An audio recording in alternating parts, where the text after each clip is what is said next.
1 Corinthians 15:33, don't be deceived. Evil company corrupts good morals. It corrupts good habits. Your friends are your future. Let me tell you this story, and we'll close. First of all, I believe we're living in the most evil world ever. And people have been evil since the beginning of the world, but there's never been the internet, the communication, just people in the way they're behaving in our society. I mean, it's a morally depraved society. I mean, there's a lot of good people, but it's a morally depraved society. And I want to say this: I don't believe any person can survive without good friends and without church. I just don't believe it. I've known the Lord for 40 years. If I got out of church and got out of fellowship with my friends, I believe I would fall. Let me tell you, I won't lie to myself because I know what I'm capable of. I came out of a bad background. I know what I'm capable of, okay? Your friends are your future. And if your friends believe in marriage and are fighting for their marriage, and none of them are perfect, no friends are perfect, but if they're committed to their marriage and they have the kind of values that you want, those are the friends that you want, and they'll support you in having the kind of marriage that you want.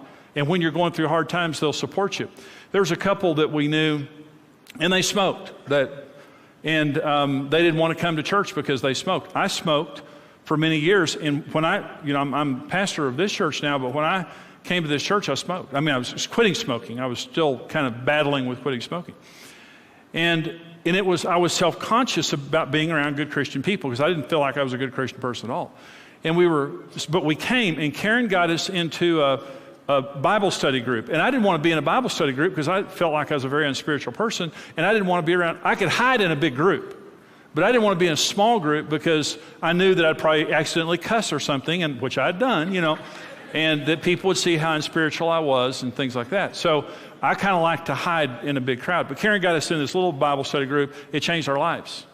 And we met people that changed our lives. We met this couple. This is very typical of many people we've known. And they smoked, and they didn't want to go to church and be around good Christian people because they felt self-conscious, okay? And I said to them this: Christian people will love you if you smoke or if you not smoke. That's no big deal, And they said, well, we're just self-conscious about it. I said, listen, you don't want friends that make you feel comfortable. You want friends that challenge you to live a good life. Amen. Because their friends were not good friends. And I know God loves them as much as He loves us. They had terrible friends. They were terrible.